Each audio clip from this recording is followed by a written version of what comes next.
നമസ്കാരം. 5 മണി ന്യൂസ് ആരംഭിക്കുന്നു. നിപ പ്രതിരോധ പ്രവർത്തനങ്ങൾ വിലയിരുത്താൻ ആരോഗ്യമന്ത്രിയുടെ നേതൃത്വത്തിൽ കോഴിക്കോട് സർവകക്ഷി യോഗം ചേരുന്നു. തത്സമയം ലോക ചരിത്രത്തിൽ എവിടെയും വന്നിട്ടില്ല.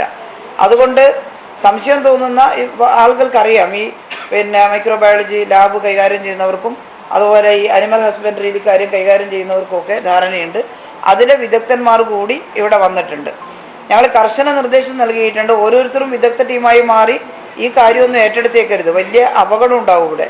അതുകൊണ്ട് വലിയ ശ്രദ്ധയോടുകൂടി നമ്മൾ നിർദ്ദേശിച്ചിട്ടുള്ള അതിവിദഗ്ധ ടീം അവർ പരിശോധിക്കും. അങ്ങനെയുള്ളൊരു വിദഗ്ധ ടീം ഇവിടെ എത്തിയിട്ടുണ്ട്. ഇന്ന് അവർ വീണ്ടും ഈ വവ്വാലുമായിട്ടുള്ള ഇതിൻ്റെ കാര്യങ്ങൾ പരിശോധിക്കാൻ വവ്വാലിനെ പിടികൂടുന്നതിനും അനിമൽ ഹസ്ബൻഡറി വിഭാഗത്തിൻ്റെ കൂടി പിന്തുണയോടുകൂടി ശ്രമിക്കുന്നതാണ്. നാട്ടുകാരും വവ്വാലിനെ പിടിക്കരുത്. വവ്വാലിൻ്റെ ആവാസ കേന്ദ്രത്തെ ഡിസ്റ്റർബ് ചെയ്യുന്ന വിധത്തിൽ എന്തെങ്കിലും ഇപ്പോൾ ഉണ്ടാക്കിയാൽ അതെല്ലാം കൂടി പറന്ന് മറ്റു പല പ്രദേശത്തും ചെന്നിട്ട് കുഴപ്പമുണ്ടാക്കുകയാണ് ചെയ്യുക. അതുകൊണ്ട് എല്ലാ വവ്വാലിലൂടെ ഇത് പകരില്ല. വവ്വാലുള്ളിടത്ത് മുഴുവൻ ഇത് രോഗം വരുമെന്ന് കരുതരുത്. ഈ രോഗം എവിടെയെങ്കിലും അതിൻ്റെ സിംറ്റംസ് ലക്ഷണങ്ങൾ പ്രകടിപ്പിക്കുന്നുണ്ടെങ്കിൽ ഉടനെ ആശുപത്രി കാണിക്കുക, ചികിത്സ തേടുക എന്നത് മാത്രമാണ്. വല്ലാതെ വവ്വാലിനെ മാത്രമായിട്ട് ഭയക്കേണ്ടതില്ല എന്നാണ്. എന്നാൽ വവ്വാലിലൂടെ പകരുന്നതാണ് എന്നാണ് ഇപ്പോൾ കണ്ടെത്തിയിട്ടുള്ള നിഗമനം. പുതിയ ടീം ICMR-ഉമായിട്ട് ബന്ധപ്പെട്ടിട്ടുണ്ട്. ICMR NCDC ആയിട്ട് ബന്ധപ്പെട്ടിട്ടുണ്ട്. ഇപ്പോൾ പൊതുവായിട്ടുള്ള നിഗമനമാണ് ബഹുമാനപ്പെട്ട മന്ത്രി ഇവിടെ സംസാരിച്ചത്. ഇവിടെ ചേർന്നൊരു യോഗം സർവകക്ഷി യോഗമാണ്. ജില്ലയിലെ എല്ലാ രാഷ്ട്രീയ പാർട്ടികളുടെയും പ്രതിനിധികൾ ആണ് ബഹുമാനപ്പെട്ട ആരോഗ്യവകുപ്പ് മന്ത്രിയുടെ അധ്യക്ഷതയിൽ ഇവിടെ യോഗം ചേർന്നത്. അവരെല്ലാം ഏകകണ്ഠമായി അഭിപ്രായപ്പെട്ടത് ഇവിടെ ഈ ജില്ലയിൽ ഒരു ദുരന്തം ഉണ്ടായ സമയത്ത് ആരോഗ്യ വകുപ്പും ജില്ലാ ഭരണകൂടവും പ്രശംസനീയമായ നിലയിൽ ഇടപെടുകയും ആവശ്യമായ നടപടിക്രമങ്ങൾ തുടരുകയും ചെയ്യും. ഇത്തരം ഒരു ഉത്തരവാദിത്വം നിർവഹിച്ചതിന് ആരോഗ്യ വകുപ്പിനെയും ജില്ലാ ഭരണകൂടത്തെയും എല്ലാവരും പ്രശംസിക്കുകയുണ്ടായി. മാത്രമല്ല, ഈ പ്രവർത്തനത്തിനാകെ നേതൃത്വം കൊടുത്ത ആരോഗ്യ വകുപ്പ് മന്ത്രിയുടെ ഉത്തരവാദിത്വ നിർവഹണത്തെ സംബന്ധിച്ചും അവരെടുത്തു പറയുകയുണ്ടായി. ഇത്തരം പ്രശ്നങ്ങൾ ജില്ലയിൽ ഇനിയും വരാതിരിക്കുന്നതിനുള്ള നല്ല കരുതലുണ്ടാകാൻ എല്ലാ ജനവിഭാഗങ്ങളുടെയും സഹകരണം ഉണ്ടാകണമെന്നും അഭ്യർത്ഥിച്ചിട്ടുണ്ട്. ജില്ലയുടെ എല്ലാ ഭാഗങ്ങളിലും രാഷ്ട്രീയ പാർട്ടികൾ ഒന്നിച്ചിടപെട്ട് ജനപ്രതിനിധികളുടെ നേതൃത്വത്തിൽ പൂർണ്ണമായ ശുചിത്വം, മാലിന്യ സംസ്കരണം, എല്ലാ മാലിന്യങ്ങളും തടയത്തക്ക നിലയിലുള്ള ഒരു പ്രവർത്തനം, ഒരു സന്നദ്ധ പ്രവർത്തനം രാഷ്ട്രീയ പാർട്ടിയുടെ നേതൃത്വത്തിൽ നടത്തണമെന്നുള്ളതും കഴിഞ്ഞ ഈ യോഗം തീരുമാനിച്ചിട്ടുണ്ട്. റെസിഡൻഷ്യൽ അസോസിയേഷൻ ഉൾപ്പെടെയുള്ള എല്ലാവരെയും ഇതിൽ പങ്കാളികളാക്കണം. ഇത്തരം പ്രശ്നങ്ങളെ സംബന്ധിച്ച് ജനങ്ങളിൽ ബോധവൽക്കരിക്കുന്നതിന് വേണ്ടിയുള്ള നടപടികളും സ്വീകരിക്കണമെന്ന് ഈ കഴിഞ്ഞ യോഗം തീരുമാനിച്ചിട്ടുണ്ട്. ഇതിന്റെ തുടർ പഞ്ചായത്ത് പ്രസിഡന്റുമാരുടെ യോഗം ഇപ്പോൾ ചേരാൻ പോവുകയാണ്. ആ യോഗത്തിൽ ഇതിന്റെ തുടർ പ്രവർത്തനങ്ങൾ പ്ലാൻ ചെയ്ത് നടപ്പിലാക്കുന്നതായിരിക്കും. അപ്പൊ അതിന്റെ ഇടയിലാണ് ഈ മാധ്യമങ്ങളെ മീറ്റ് ചെയ്യുക എന്നുള്ളൊരു നിലപാട് നിങ്ങളുടെ ആവശ്യം പരിഗണിച്ച് ചെയ്യേണ്ടത്. അതുകൊണ്ട് ഈ മീറ്റിംഗ് നടത്തുന്നതിന് വേണ്ടി സഹായിക്കണം. അന്വേഷിക്കുന്നുണ്ട് വളരെ വിദഗ്ധമായ അന്വേഷണം. സംശയം ഉണ്ടാവുമല്ലോ, കാരണം അദ്ദേഹം എവിടെയാ പോയെന്ന് അന്വേഷിച്ച് കണ്ടുപിടിക്കണം. അത്രയും അത് നന്നായിട്ട് പല സോഴ്സ് ഉപയോഗിച്ച് ട്രേസ് ചെയ്യുന്നു. അന്വേഷണത്തിലാണത്.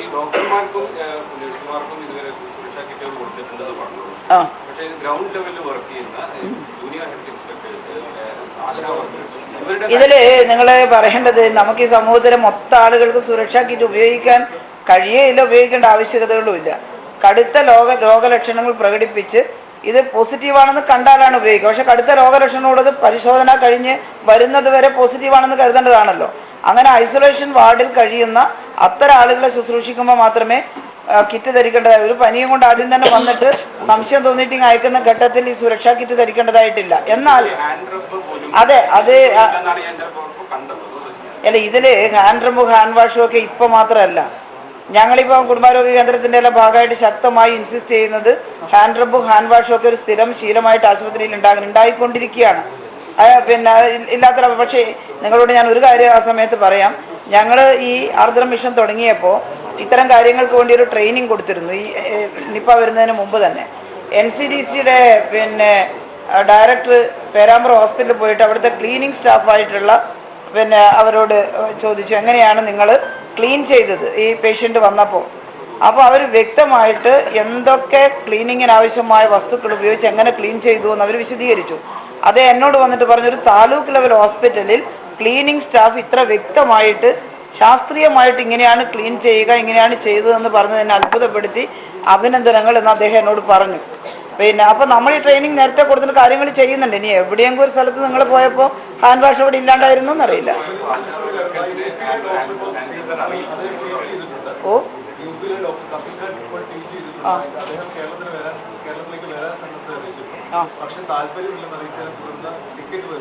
ഈ ഞങ്ങളിപ്പോൾ ഇന്ന് ഡിസ്കസ് ചെയ്ത പ്രധാനപ്പെട്ട ഒരു വിഷയം സോഷ്യൽ മീഡിയയിലൂടെ വരുന്ന ഈ മാതിരിയുള്ള എക്സാജറേറ്റഡ് ആയിട്ടുള്ള കഥകളാണ്. ഞങ്ങളെ സംബന്ധിച്ചിടത്തോളം ഈ കഥകളിൽ അഭിനമിക്കാൻ സമയമില്ല.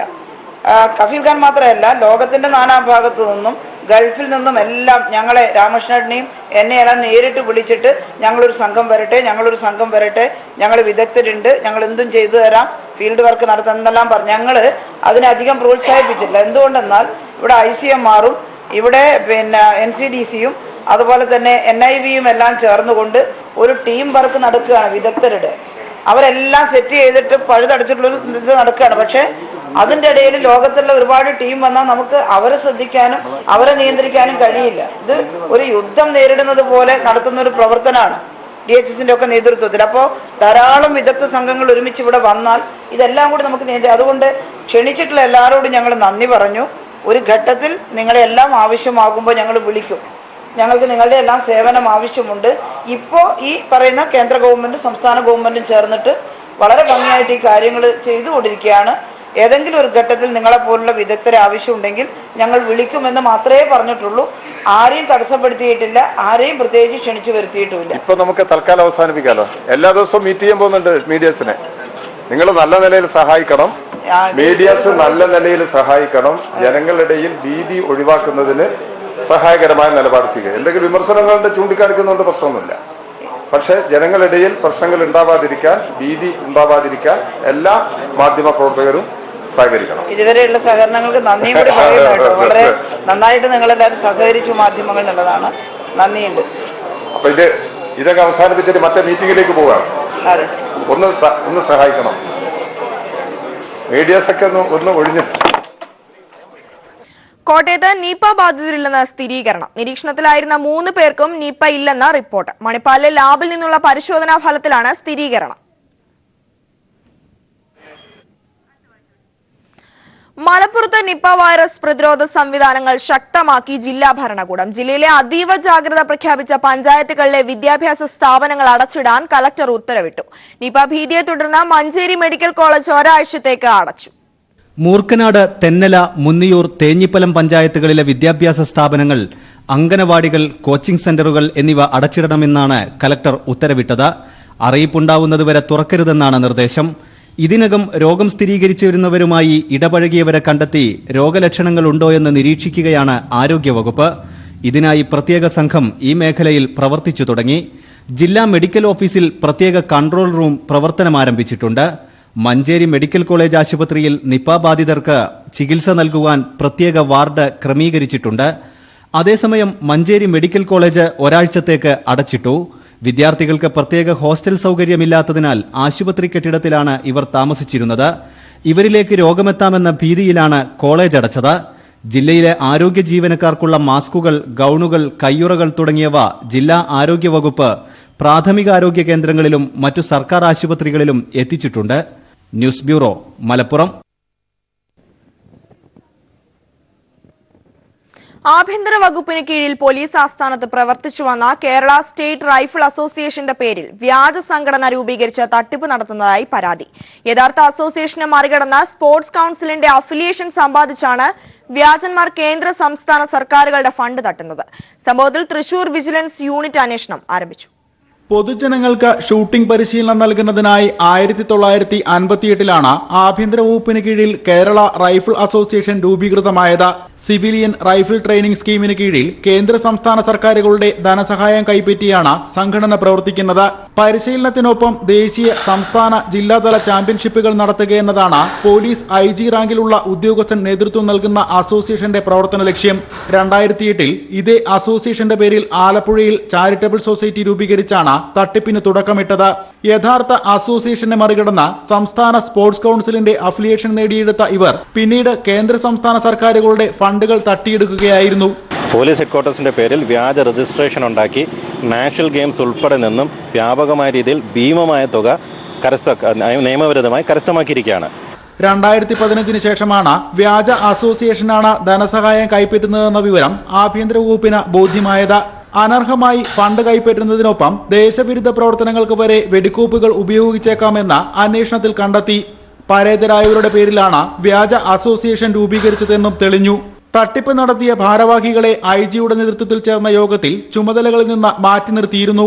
ഇക്കാര്യത്തിൽ അന്വേഷണം ആവശ്യപ്പെട്ട തൃശൂർ സ്വദേശി റെനീഷ് ഡാനിയേൽ വിജിലൻസ് കോടതിയിൽ നൽകിയ പരാതിയിൽ വിജിലൻസ് തൃശൂർ യൂണിറ്റ് ത്വരിത പരിശോധന ആരംഭിച്ചു.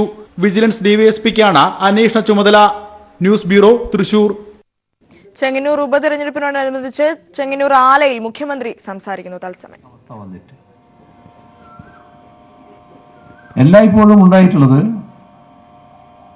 ബി.ജെ.പിയുടെ വോട്ട് നല്ല വില വാങ്ങി വിൽക്കലായിട്ടാണ്. അത് കോൺഗ്രസുമായുള്ള കച്ചവടം ഉറപ്പിക്കലിലൂടെയാണ് നടന്നിട്ടുള്ളത്. ആ കച്ചവടം ഉറപ്പിക്കലില് നേരത്തെ മുതൽക്കേ കോൺഗ്രസിന്റെയും RSSന്റെയും കുറെ നേതാക്കൾ വലിയ വൈദഗ്ധ്യം കാണിച്ചിട്ടുണ്ട്. ഇപ്പോൾ പ്രാദേശികമായി ഇത്തരമൊരു കച്ചവടം ഉറപ്പിച്ചതിൻ്റെ ഭാഗമായി കേരള നിയമസഭയിൽ ഒരു BJP അംഗമുണ്ട്. അത് BJPയുടെ ശക്തി കൊണ്ട് വന്നതല്ല.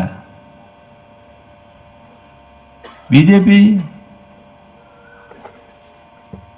സ്ഥാനാർത്ഥിക്ക് വോട്ട് മറിച്ചു കൊടുക്കാൻ കോൺഗ്രസ്സുകാരായവർ സന്നദ്ധമായി. അങ്ങനെയാണ് BJP സ്ഥാനാർത്ഥി ജയിച്ച് അസംബ്ലിയിലെത്തിയത്. തിരിച്ച് കോൺഗ്രസിന് കിട്ടിയ ഉപകാരം അതിനപ്പുറത്തൊരു മണ്ഡലത്തിൽ BJPക്കാര് കോൺഗ്രസ് സ്ഥാനാർത്ഥിയെ സഹായിച്ചു. ഇത് പരമരഹസ്യമായി നടത്തിയൊരു നീക്കമായിരുന്നു. പക്ഷേ ആ നീക്കം പരസ്യമാകാൻ വലിയ താമസം ഉണ്ടായില്ല. വോട്ട് എണ്ണിക്കഴിഞ്ഞതോടെ ഓരോ കൂട്ടർക്കുമുള്ള വോട്ടിന്റെ നില പുറത്തു വന്നു. അപ്പോൾ UDFന്റെ വോട്ടിൽ നല്ലൊരു ഭാഗം കാണാനേയില്ല. ഇത് പല തെരഞ്ഞെടുപ്പിലും സംഭവിച്ചതാണ്. അപ്പൊ ഇത് നാം ഗൗരവമായി കാണേണ്ട ഒരു കാര്യമാണ്. നമ്മുടെ സംസ്ഥാനം ഒരു കാലത്തും RSSനെ സ്വീകരിക്കാൻ തയ്യാറായിരുന്നില്ല, BJPയെ സ്വീകരിക്കാൻ തയ്യാറായിരുന്നില്ല. ആ BJPക്ക് നിയമസഭയിൽ ഒരു സീറ്റ് ഉറപ്പാക്കിയത് കോൺഗ്രസിന്റെയും UDFന്റെയും സമീപനം കൊണ്ടാണ്. ഈ മൃദുഭാവം, വർഗീയതയോട് സമരസപ്പെട്ടു പോകൽ, ഇതാണ് കോൺഗ്രസിനെ തന്നെ വല്ലാതെ ക്ഷീണിപ്പിച്ചിട്ടുള്ളത്. നമ്മുടെ രാജ്യത്തിന്റെ ചിത്രമെടുത്താൽ കോൺഗ്രസ് ഇന്ന് കാണുന്ന അവസ്ഥയിലേക്ക് എത്തിയത് ഇത്തരത്തിലുള്ള തെറ്റായ നിലപാടുകളുടെ ഭാഗമാണ്. വർഗീയതയുമായി ബന്ധപ്പെട്ട എന്തെങ്കിലും ഒരു പ്രശ്നം വരുമ്പോൾ ശരിയായ നിലപാട്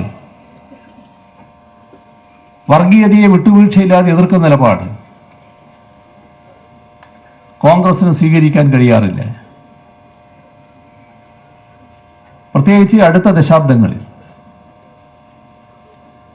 വർഗീയതയുമായി സമരസപ്പെടും, 4 വോട്ടിനു വേണ്ടി വിട്ടുവീഴ്ച ചെയ്യും,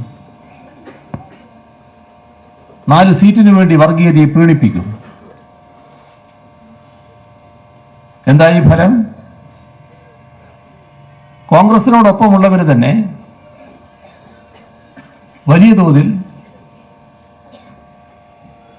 BJPയുടെ കൂടെ പോയി. കാരണം വർഗീയത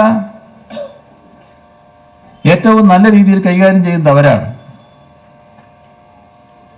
പിന്നെ അതിൻ്റെ A ടീം ഉണ്ടാകുമ്പോൾ അതിനെ B ടീമിൽ ചേരുന്നതാണ് കോൺഗ്രസിലുള്ളവരുടെ നില. രാജ്യത്തെ പ്രധാനികൾ, AICCയുടെ പ്രമുഖരായിരുന്നവർ, കേന്ദ്രമന്ത്രിമാരായിരുന്നവർ, സംസ്ഥാന കോൺഗ്രസിന്റെ അധ്യക്ഷന്മാരായിരുന്നവർ, മുഖ്യമന്ത്രിമാരായിരുന്നവർ, വിവിധ ജനപ്രതിനിധികൾ, അങ്ങനെ കോൺഗ്രസിന്റെ വലിയൊരു നേതൃനിരയാണ് BJPക്കകത്തേക്ക് പോയത്. എന്തെങ്കിലും പാഠം പഠിച്ചോ? എന്തെങ്കിലും പാഠം പഠിച്ചെങ്കിൽ ത്രിപുര സംഭവിക്കുമായിരുന്നോ? ത്രിപുരയിലെ ഈ കഴിഞ്ഞ നിയമസഭാ തെരഞ്ഞെടുപ്പിന് മുൻപ്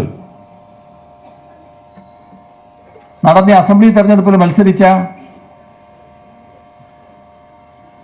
35 കോൺഗ്രസ് സ്ഥാനാർത്ഥികൾ ഈ കഴിഞ്ഞ നിയമസഭാ തെരഞ്ഞെടുപ്പിൽ BJPയുടെ സ്ഥാനാർത്ഥികളായിരുന്നു. ത്രിപുര നിയമസഭയിലെ പ്രതിപക്ഷം അന്ന് കോൺഗ്രസ് ആയിരുന്നു. അവരെല്ലാവരും BJPയിലേക്ക് പോയി.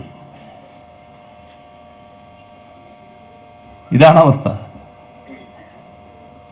നേതാക്കന്മാരെല്ലാം ഇങ്ങനെ പോകും, പിന്നെ നാട്ടുകാരും വോട്ടർമാരും ഇതിന് കാത്തു നിൽക്കുന്നു. കോൺഗ്രസിന്റെ അണികൾ കൂട്ടത്തോടെ അപ്പുറം പോയി. ആകെ അവശേഷിച്ചത് 1% ആളുകൾ. എത്ര പാപ്പരീകരിക്കപ്പെട്ട അവസ്ഥയാണെന്ന് നോക്കണം. എന്നിട്ടും എന്തെങ്കിലും പാഠം പഠിച്ചോ? ഇപ്പൊ കർണാടകയിൽ തെരഞ്ഞെടുപ്പ് നടന്നു. ആ തെരഞ്ഞെടുപ്പില് തങ്ങളുടെ മസിലിന് വലിയ ശേഷിയാണെന്നാണ് കോൺഗ്രസ് ധരിച്ചത് ആദ്യം. അതിന്റെ പ്രശ്നങ്ങൾ, അതവിടെയുള്ള പ്രശ്നം, നമ്മളിപ്പോൾ അതിലേക്ക് പോകുന്നില്ല.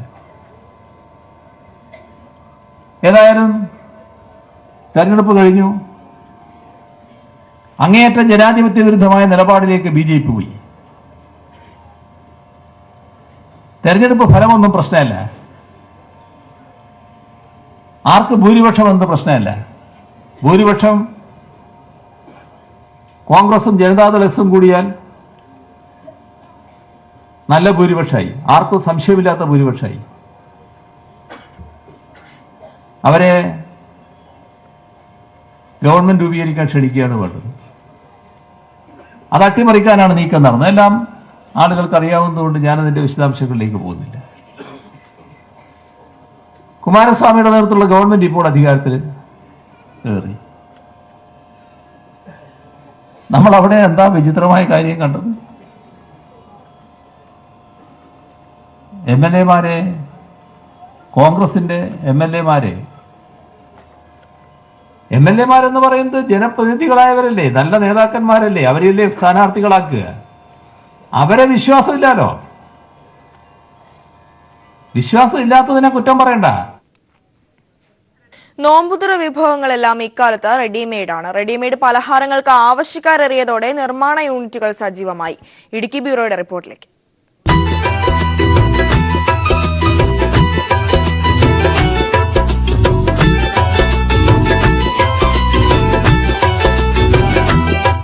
സമൂസ, കട്ട്ലറ്റ്, ഇറച്ചിപ്പത്തിരി, മുട്ടപ്പത്തിരി, മീറ്റ് റോൾ, ഉന്നക്കായ തുടങ്ങി ഒന്നും വീടുകളിൽ ഉണ്ടാക്കേണ്ട. എല്ലാ പലഹാരങ്ങളും റെഡിമെയ്ഡായി വീട്ടിലെത്തും. കയ്യിൽ അല്പം പണം വേണമെന്ന് മാത്രം. ആവശ്യക്കാരേറിയതോടെ ഇത്തരം പലഹാരങ്ങൾ നിർമ്മിക്കുന്ന കൂട്ടായ്മകൾക്ക് നല്ല വരുമാനമാണ്. സ്ത്രീ കൂട്ടായ്മകളാണ് കൂടുതലായും വിഭവങ്ങൾ വിപണിയിലെത്തിക്കുന്നത്.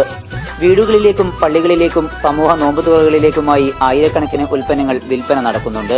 റെഡി ടു ഈറ്റ് എന്നുള്ള സ്നാക്സ് ഐറ്റമാണ് നമ്മൾ കൂടുതലും ഉണ്ടാക്കുന്നത്. എരിവും മധുരവും എല്ലാം പലതരക്കാരുണ്ടല്ലോ, അതുകൊണ്ട് പലതരത്തിലുള്ള സ്നാക്സ് ഉണ്ടാക്കുന്നുണ്ട്. സമോസയ്ക്ക് എപ്പോഴും പള്ളികളിൽ നിന്നുള്ള ഓർഡർ ഉണ്ട്, സ്പെഷ്യലായിട്ടുള്ള ആൾക്കാർ ഓർഡർ തരും. അങ്ങനെ സമോസ, കട്ട്ലറ്റ് കൂടുതലായിട്ടുണ്ട്. അല്ലാത്തൊക്കെ ഒരു 450-500 എന്നുള്ള തോതിൽ പോകുന്നുണ്ട്. ഇതിപ്പോൾ നമ്മൾ തൊടുപുഴയിൽ ഒരു 3-4 വർഷമായിട്ട് തുടർച്ചയായിട്ട് എല്ലാ റംസാനിലും ചെയ്തുകൊണ്ടിരിക്കുന്നതാണ്. രാവിലെ 8 മണിയോടെ സജീവമാകുന്ന നിർമ്മാണം സന്ധ്യയോടെയാണ് അവസാനിക്കുന്നത്. ഇടുക്കിയിൽ നിന്ന് ദിലീപ് ഗോപിക്കൊപ്പം സമീർ വഴങ്ങോട്.